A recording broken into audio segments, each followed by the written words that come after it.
La balanza demográfica en Canarias está descompensada. Aumenta la población, pero al mismo tiempo estamos viviendo una serie de desequilibrios que ponen en peligro el futuro de las islas. Por una parte, al alargarse la esperanza de vida, contamos con un mayor número de personas mayores. Algo genial si no fuera porque a la vez estamos viviendo un pronunciado descenso de la natalidad. Igualmente, mientras hay zonas del archipiélago abandonadas o en las que viven muy pocas personas, en las grandes ciudades se está llegando a un nivel de masificación difícil de gestionar. Hoy hablaremos del reto demográfico en Canarias, de las causas que nos han llevado a la situación actual y de si hay alguna manera de solucionarlo, ya que están en juego muchos servicios fundamentales. También nos preguntaremos cómo afrontar de manera positiva los flujos migratorios y si hay que ponerle freno al turismo. Es hora de conversar, hora de adentrarnos en el mundo que viene. En el mundo que viene, que viene, que viene, que viene, que viene.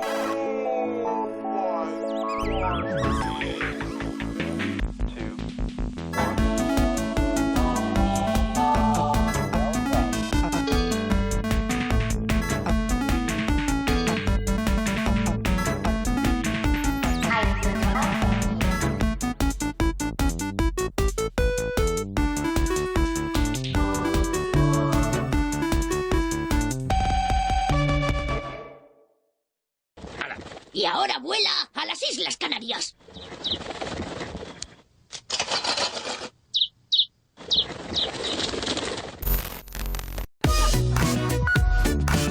En Canarias viven casi 2.300.000 personas, lo que nos coloca como la séptima comunidad autónoma de España en cuanto a población.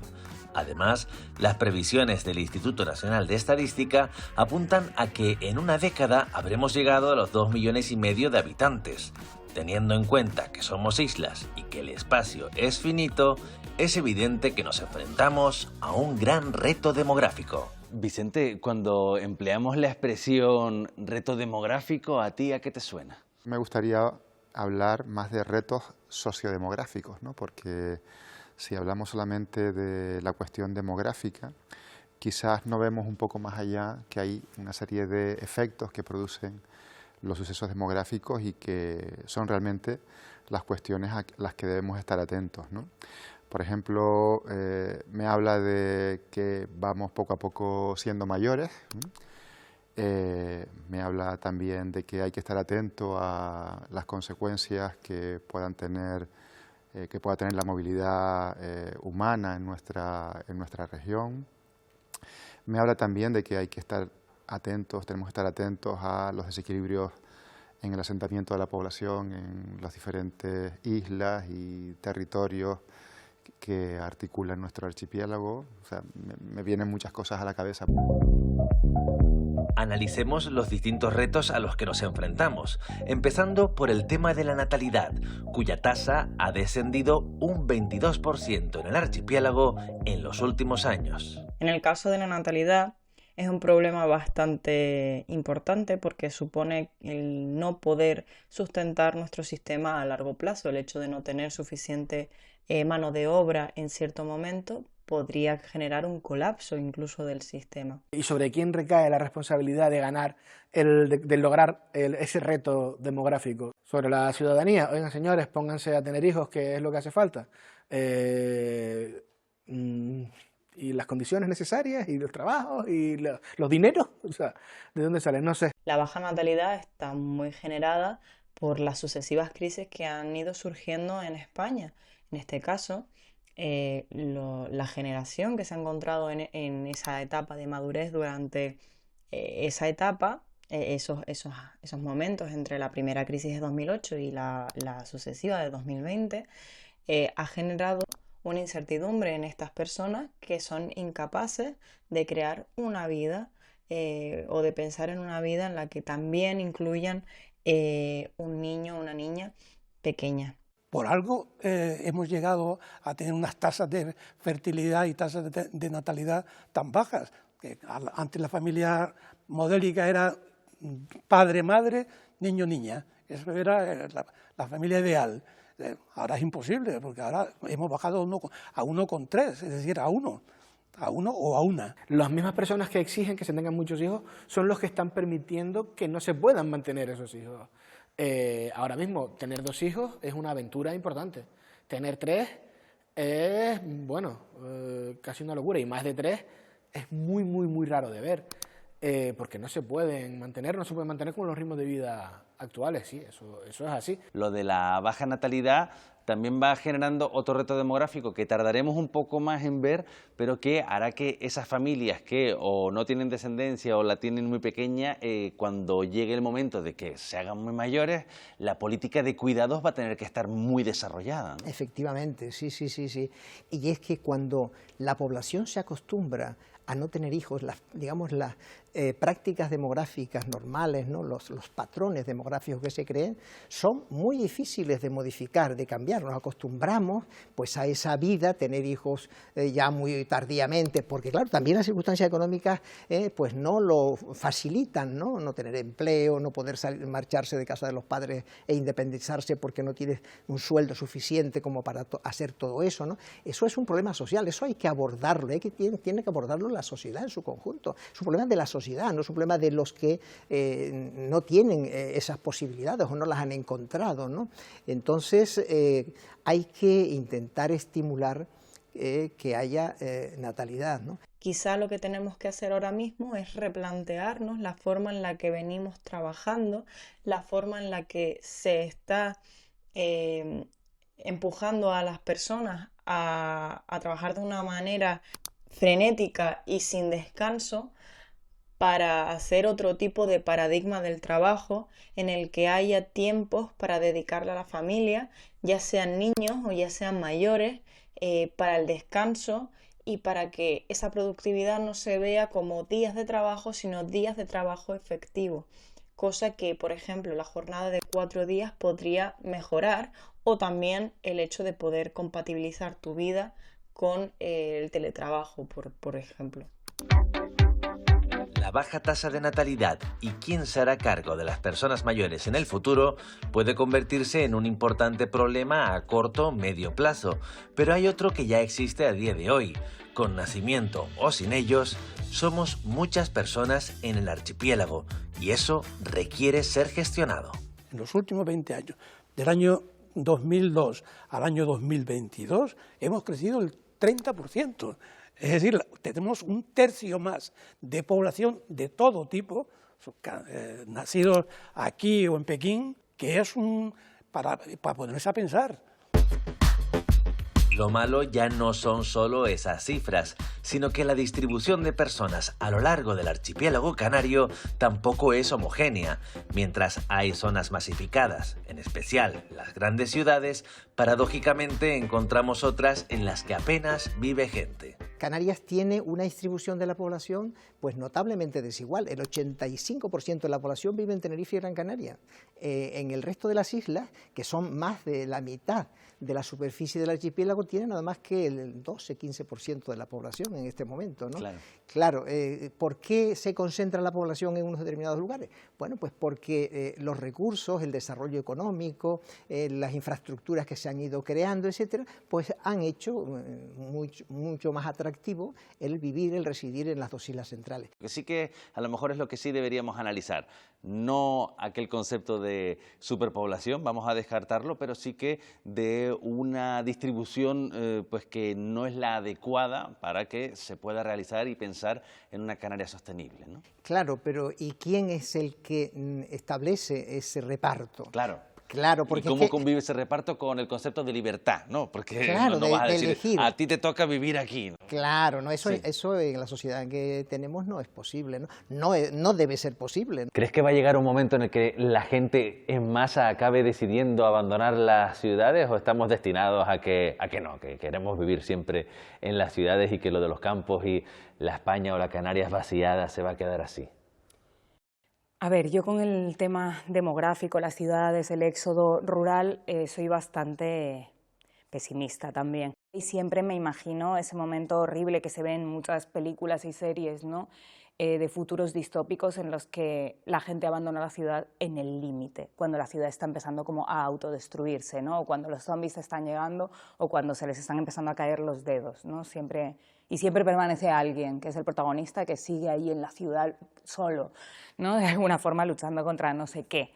Pero sí, o sea, esto es exagerado, pero sí que siento que tenemos que, o sea, en general siento que el ser humano tiene que llegar como a límites terribles para abandonar el lugar donde está ahí agarrado como una garrapata, y esto pasa con las ciudades. ¿Tú te irías a vivir a un pueblo de 50 personas? Hombre, siempre que tuviera la posibilidad de salir, de coger un avión, de marcharme para afuera, pero es que me pasa eso en una ciudad como Las Palmas. Es decir, yo vivo en Las Palmas y yo necesito salir de vez en cuando. Pues claro, yo creo que a mi edad sí podía irme a vivir al campo de 50 personas. Y además me encanta, porque las 50 personas se conocerían y jugaríamos al envite o al mus o simplemente a pasear por los caminos, ¿no? Pero sí, a mi edad sí, ahora yo no sé si a la tuya. Más de la mitad de la población mundial vive en ciudades, ¿no? Y vamos en esa dirección, es lo que dicen las proyecciones de las Naciones Unidas, ¿no? Por tanto, hay que asistir, hay que ayudar a la población que vive en esos lugares que se ubicaron hace tiempo por otras circunstancias, para que no queden desasistidos, ¿no? Somos 8 islas. No todas crecemos al mismo ritmo, ¿no? Hay algunas que no tienen tanta población como las islas capitalinas. Entonces, quizá el truco sería repensar cómo podemos hacer que las islas que no están tan enfocadas al turismo o a ser una gran ciudad pueden tener ese atractivo para que tú decidas quedarte. Porque al final tú te vas de tu pueblo, de tu localidad a la gran ciudad, porque ahí se entiende que hay más oportunidades, ¿no? Lo que no se puede tampoco es abandonar a las poblaciones que viven en unos determinados sitios y dejarlas sin servicios, como está ocurriendo en muchos de esos lugares, servicios sanitarios, servicios escolares, pues servicios bancarios, por ejemplo, ese tipo de cuestiones, ¿no?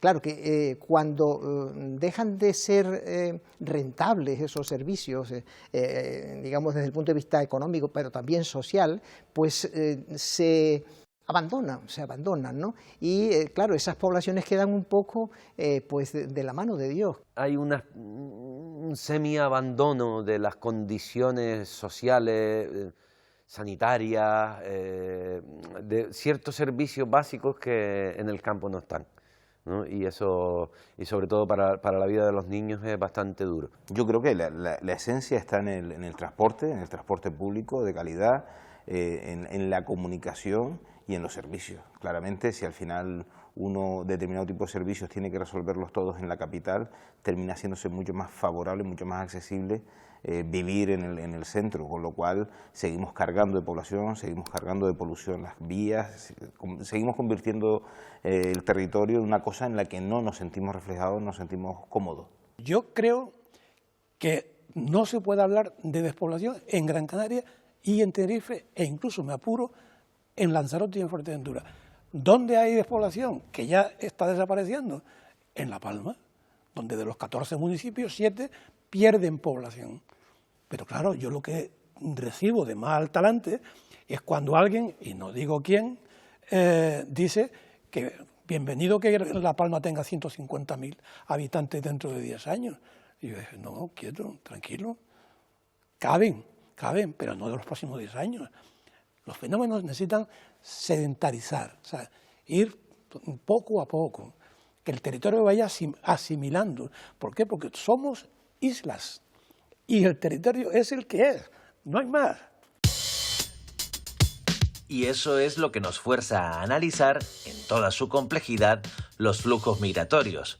Las personas de todo tipo de procedencias, culturas y condiciones que deciden venir a vivir a Canarias, atraídas por las bondades de nuestro archipiélago. Bueno, los procesos migratorios han sido fundamentales en el pasado, siguen siendo fundamentales en el presente y obviamente lo serán en el futuro, ¿no? Creo que es importante que quizás pongamos el énfasis en las diversas miradas, ¿no?, que podemos tener para poder enfocar, ¿no?, lo que puede suponer la movilidad humana y cómo puede encajar en esos retos sociodemográficos que antes estábamos conversando, estábamos hablando, ¿no? Si bien el que la gente decida venir a vivir a Canarias es algo normal y que no debería molestar a nadie, sí que es cierto que parte del reto demográfico consiste en analizar si habría que trazar algún tipo de límite o regulación y si estamos suficientemente equipados para ofrecer recursos y opciones dignas a toda la población que escoge las islas como su hogar permanente. Yo lo que quiero es establecer las reglas del juego, ¿de acuerdo? Que sepamos, el gobierno, que es quien debe saberlo, que sepamos cuántos vienen, cómo vienen y si realmente lo que están es no empeorando las condiciones de vida de los que están. Nosotros no podemos pasar de soslayo ante ciertas actitudes, ¿no? Y ante ciertas dinámicas y ciertos comportamientos que tenemos en la propia región de las personas que estamos ya aquí viviendo, ¿no? Y decir, bueno, pues vamos a intentar limitar, ¿no? Porque realmente el problema viene de fuera. Bueno, el problema puede venir de fuera si viene descontrolado, ¿no? Pero realmente creo que en muchos casos nos hemos descontrolado internamente. Y eso también a veces desde mi punto de vista hay que decirlo. Cuando hay gente foránea y tal, pues hay se crea una cierta xenofobia, ¿no? Pequeña, en fin, esas cosas que aparecen de vez en cuando y tal. Sí. Y bueno, digamos que eso no es de recibo, no es de recibo hacer eso. Eso es un problema que hay que gestionar de manera adecuada y de manera humana, ¿no? De manera humana. El problema es justamente si cuando se dé ese mensaje, porque efectivamente el reto está ahí, un poco xenófobo, sí, se pueda malinterpretar, sí, y se pueda utilizar, pues, en mi contra, sí, en contra de mis argumentos. O en contra de determinadas ideas que van en pro de los derechos humanos, ¿no? Ellos, o sea, quien sea, puede venir y bienvenidos sean. El problema es que lo que yo critico es que estamos en una isla. Entonces la isla tiene unos recursos muy limitados. Hasta ahora la población que ha venido a Canarias ha venido de manera en capas. O sea, se ha asentado poco a poco aquellos que quieren estar aquí viviendo en el archipiélago canario. Lo que yo tengo es el miedo, y hay señas, que de repente mucha gente diga, oye, como en Canarias no se vive en ningún sitio, y entonces que de repente haya un colapso. Ese es mi miedo. ¿Y por qué tantas personas deciden fijar su residencia en las islas? Podríamos hablar de nuestro clima, nuestro talante y los paisajes, que seguro que ayudan, pero hay un factor ligado a la economía que aparentemente juega un papel importante. Estamos creciendo, pero estamos creciendo en función de la economía. Cuando se ha producido la crisis de las hipotecas del año 2008, la crisis financiera, una parte de los emigrantes se marcharon. Se marcharon en España, bajó la población más de 1 millón de habitantes, ¿no? En Canarias se marcharon 100 y pico mil personas, ¿no? Con el COVID ha ocurrido exactamente lo mismo, ha habido emigrantes que se han marchado. ¿Por qué? Pues porque las condiciones económicas se han empeorado. Entonces, si va tan ligado el crecimiento a la economía y si sabemos que ese crecimiento nos está llevando a un sitio en el que tendremos que tomar medidas, uno no sabe qué desear, que nos vaya bien, con lo cual seguiremos creciendo, o que nos vaya mal para que se regule la población. No, yo creo que lo bueno es que ocurran un poco, no digo las dos cosas, ¿no? Pero mejor que nos vaya bien, pero que haya ciertas regulaciones, ¿no? Ciertas regulaciones. Por ejemplo, dentro de la Unión Europea, pues hay libertad para moverse, para establecerse en el lugar en el que uno quiera, ¿no? Pero, por ejemplo, esa migración, pues digamos que tiene pues un cierto sentido positivo, etcétera, pero habría que regular si los flujos migratorios que vienen de otros lugares, por ejemplo, pues son excesivos, ¿no? Habría que regularlos, habría que establecer normas, habría que establecer, digamos que, ofertas de trabajo, de los trabajos que se necesitan hacer y que no se hacen. Y además, como estamos perdiendo población, pues hará falta mano de obra para muchas cosas. Sí, dentro del reto hay descompensaciones generacionales y algunos problemas de que mucha gente se acumula en un sitio, otros sitios se están vaciando, pues efectivamente lo que no generamos en las islas, lo que viene de fuera podría compensarlo, pero para eso estaríamos hablando de una especie de inmigración a la carta que tampoco creo que podamos hacer, es decir, qué tipo de personas vienen, de qué edades, ¿no? Con qué voluntades y con qué vocaciones.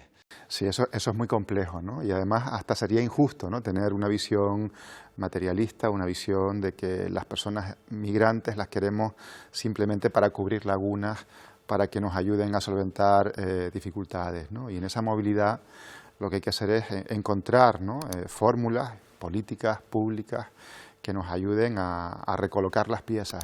Creo que tenemos que olvidarnos de esa visión utilitarista y tenemos que intentar generar una serie de respuestas que sean dirigidas al conjunto de la población, tanto a la población que ya está residiendo como a la población que puede llegar en un momento determinado y que va a seguir llegando. Eso que no nos quepa la menor duda, porque hay importantes factores de atracción de esas personas hacia nuestro archipiélago. Y justamente en torno a eso sacaste también el debate que estaría por ver si sale adelante o no, y si tiene además también un respaldo legal adecuado de si en Canarias debería haber una ley de residencia, ¿no?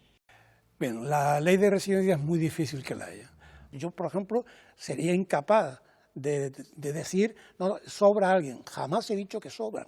Lo que digo es cuidado con lo que puede ocurrir, porque los ritmos se han acelerado tanto que puede ocurrir dentro de 10 años, no en el año 2050, como muchos fijan su horizonte. No, en el 2035, 2040, puede ocurrir que ya haya problemas más graves de los que ahora mismo se están apuntando. Ya hay gente que se queja, ya no solo del turista que viene y se queda a vivir aquí, que tiene todo el derecho del mundo. Eso es así, como yo lo tengo el derecho del mundo a irme a cualquier lugar del mundo y quedarme a vivir si me place. De momento lo que sí sabemos es que se está trabajando de múltiples maneras para las múltiples soluciones requeridas. Por ejemplo, sé, Vicente, que andas tú y otros miembros de la comunidad muy metidos en el trabajo del plan de inmigración y convivencia intercultural. ¿Hacia dónde nos puede llevar eso? Sí, por ejemplo, esa era una carencia, ¿no? Llevamos 20 años sin un plan de inmigración y en este caso y convivencia intercultural. ¿Por qué? Porque somos una sociedad cada vez más diversa. Porque han ido llegando personas de diferentes lugares. Nosotros también en sí mismos somos diversos y bueno, teníamos una carencia muy importante desde el punto de vista de la gestión, ¿no?, de las migraciones y luego de la propia gestión de esa diversidad, ¿no? Bueno, pues nos hemos planteado la elaboración de un plan a largo plazo, es decir, no un plan de hoy para mañana, no hecho por unas pocas personas, sino un plan que promueva la participación de muchísimas personas a todos los niveles, ¿no? En este plan ya han participado, por ejemplo, más de la mitad de los alcaldes y alcaldesas de Canarias. Tenemos la visión política, ¿no? Han participado más de un centenar de profesionales técnicos de todas las administraciones y de entidades ajenas a la administración pública, ¿no? Y han participado más de 600, 700 personas, ciudadanos, ciudadanas de nuestra región, haciendo aportes a algo que no está orientado a las personas migrantes, está orientado al conjunto de nuestra sociedad para poner alguna luz, ¿no? Alguna luz corta, media y larga para poder gestionar mejor todo este tipo de cuestiones. Se trata de una situación compleja y de difícil solución. Cuando no salen los números, toca abrir melones de debate y sentarnos a buscar soluciones, algo que también se puede aplicar a otro asunto que está dando mucho que hablar, el aumento del número de turistas. Más de 12 millones de personas provenientes de fuera de España nos visitaron en 2022. Yo estoy de acuerdo en que no se debe crecer más en número de turistas porque eso genera que se está produciendo mayor uso del suelo. Cuanto más gente haya, menos suelo para nosotros tenemos. Nosotros, la isla de Gran Canaria tiene un 42% protegido. Tenerife, 48% del suelo protegido. Son las dos islas, curiosamente, las que más suelo en proporción tienen protegido. Es curioso porque yo lo estoy viendo en un montón de amigos, además, que tienen una especie de turismofobia y disparan sobre el turista, no disparan sobre quien nos gobierna y las legislaciones que tienen hechas. Nuestra relación con el territorio siempre es delicada en cualquier lugar, pero es que en Canarias hay unos límites que no podemos pasarnos, hasta donde llega el mar concretamente. Pero yo te digo, Sergio, que incluso hasta donde llega el mar hay una mezquindad política que ha permitido que grandes urbanizaciones razonables, y pasará en Las Palmas, pasará en Tenerife, pasará en Lanzarote, pasará en Fuerteventura, en todas partes pasa lo mismo, que es que en lugar de conservar y mejorar lo que de bueno se hizo, hablo ahora, por ejemplo, del caso de Tembel en Tenerife, se destruyó para luego hacer verdaderas barbaridades paisajísticas. Vamos a crecer, sí, pero no olvidemos que preferimos, porque es lo que hace cualquier destino turístico, que es primar la calidad y no por la cantidad. Si nosotros seguimos la senda de algunos, que es no tener 16 millones de turistas al año, sino tener 23 millones, que yo he escuchado esa cifra, y eso me aterra igualmente, digo, no, yo soy partidario, vivimos del turismo, por tanto yo estoy a favor del turismo, por si alguien cree, lo que pasa es que claro, el turismo también hay que controlarlo, y esa es, por tanto, la vara de medir que yo digo. Hay que medir también los turistas extranjeros, pero digo, y también la población residente. Queda claro que el del turismo es otro asunto de difícil solución, en el que hagamos lo que hagamos, siempre habrá quien se muestre contrariado y con parte de razón, pero al menos lo importante es entender que estos problemas existen. Las respuestas a muchos de esos temas tienen que ver con que la propia población sea consciente de que tenemos retos, ¿no? Si no somos conscientes de que esos retos están ahí y que si no modificamos, ¿no?, ciertas conductas y no modificamos ciertas miradas, ¿no?, y ciertas acciones que desarrollamos, nunca vamos a conseguir mejorar nuestra propia realidad. Entonces hay que empezar por los 2.200.000 y pico que estamos en esta región y realmente valorar, bueno, cuál es nuestro comportamiento, ¿no?, en el detalle, en el día a día, en lo próximo, en lo inmediato, pero también tener una mirada a medio y largo plazo. La mayor parte de las autoridades e incluso la población canaria no es consciente de este hecho, y es que estamos habituados a vivir en un espacio, en un territorio, el que es idílico, que formamos parte de un mito, pero no nos damos cuenta que lo estamos alterando a un ritmo trepidante. El miedo es a la inconsciencia. Entonces, a mí me gustaría que se tome conciencia. Entonces, esa es mi preocupación. Y en segundo lugar, a que es un hecho objetivamente, desde el punto de vista estadístico, que es para reflexionar, pero con urgencia. Claro, esto pues ahora mismo es un problema, pero dentro de unos años será un problema mucho mayor, ¿no? Si no lo abordamos, pues ¿cómo se va a resolver? ¿Cómo vamos a hacer, ¿no? Y es un problema también de asignación de recursos, ¿no? Recursos hay, pero hay que ver si los utilizamos para una cosa o para otra. ¿Aprenderemos la lección? Es decir, ¿se llegará a tiempo o una vez más también se repite la historia del cambio climático? Hasta que no veamos las olas batiendo contra nuestras puertas, no nos vamos a asustar de verdad. Bien, tiene que ver con el esfuerzo que hagamos, ¿no?, todos y todas en esta región para sumar, ¿no?, desde cada dimensión, ¿no? Creo que hay que abrir, ¿no?, el debate político, ¿no?, a la ciudadanía. Creo que a nivel técnico, profesional, las personas que de alguna forma también están en las instituciones o fuera de las instituciones tienen que intentar plantear estrategias de trabajo para sumar, ¿no?, a las personas, ¿no?, a esa dinámica de reflexión, pero también de acción, que no solamente se quede en dialogamos, debatimos y se queda ahí. Y luego también desde la propia academia tenemos herramientas, tenemos estrategias. Ahora desde hace tiempo estamos trabajando mucho en clave de ciencia ciudadana para sumar, ¿no?, a la ciudadanía, a los análisis que luego nos permitan incorporar los resultados, ¿no?, de los trabajos que hacemos conjuntamente a la acción cotidiana, ¿no? Porque no se trata de que pongamos tampoco en las espaldas, ¿no?, de una persona, de una familia, de una comunidad, de un barrio, pues la solución global, ¿no? Pero sí hay respuestas, soluciones locales que suman al otro. Quiero pensar que somos una sociedad madura y que estamos en un buen momento, ¿no?, para que realmente nuestro archipiélago sea cada vez un archipiélago más vivible, ¿no?, donde realmente podamos aspirar a convivir mejor.